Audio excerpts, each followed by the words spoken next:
लाहौर की सड़क पर चलती एक सरकारी बस और इसके अंदर एक मासूम बच्ची पर तशद्दुद, ये महज एक वाकया नहीं बल्कि हमारे माशरे के रवैयों का एक तल्ख अक्स है। लाहौर के इलाके रायवंड रोड पर पेश आने वाला ये वाकया उस वक्त मंजर आम पर आया जब इसकी वीडियो सोशल मीडिया पर वायरल हुई और देखते ही देखते गुस्सा, दुख और सवालात की एक लहर उठ खड़ी हो गई। वाकये की बुनियादी तफसील ज़्यादा पेचीदा नहीं है, लेकिन इसकी संगीनी बहुत गहरी है। एक सरकारी स्पीडो बस जो अवामी सहूलत के लिए चलाई जाती है, इसके अमले के एक रुकन ने एक कमसिन बच्ची पर हाथ उठाया।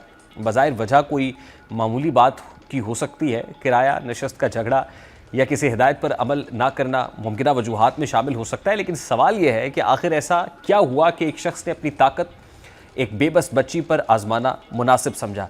यही वो नुक्ता है जहाँ ये वाक़या सिर्फ एक झगड़े का नहीं रहता बल्कि एक समाजी बीमारी की निशानदेही बन जाता है। अब इस अफसोसनाक वाक़े की कानूनी कार्रवाई पर नज़र डाली जाए तो रियासती मशीनरी हरकत में ज़रूर आई।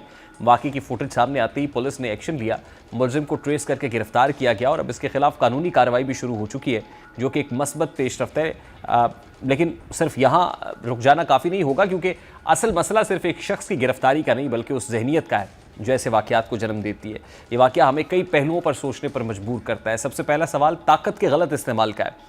हमारे यहाँ छोटे ओहदों पर बैठे अफराद भी अक्सर अपने इख्तियार को ताकत समझ लेते हैं और जब सामने कोई कमज़ोर हो तो वही ताकत जुल्म में बदल जाती है। ये सिर्फ कानून की कमज़ोरी नहीं बल्कि तरबियत और अखलाकी ज़वाल का मसला भी है। दूसरा अहम पहलू अवामी ट्रांसपोर्ट का माहौल है। बसेस, वैगन्स और दीगर ज़राए सिर्फ सफ़र का वसीला नहीं बल्कि एक समाजी जगह भी है जहाँ रोज़ाना हज़ारों लोग एक दूसरे से मेल जोल करते हैं।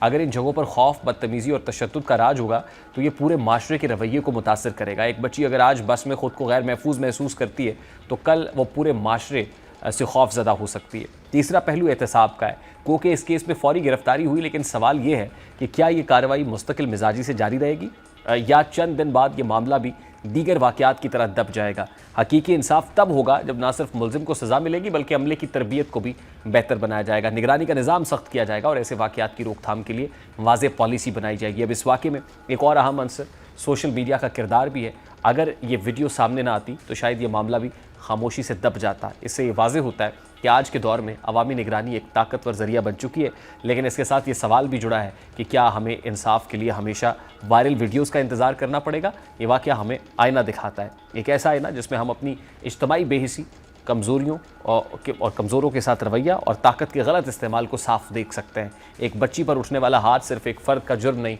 बल्कि एक पूरे निज़ाम की नाकामी की अलामत है। अगर हमने ऐसे वाक़यात को महज ख़बरों तक महदूद रखा तो कल कोई और बच्ची इस जुल्म का शिकार हो सकती है। असल ज़रूरत सिर्फ सज़ा देने की नहीं बल्कि सोच बदलने की।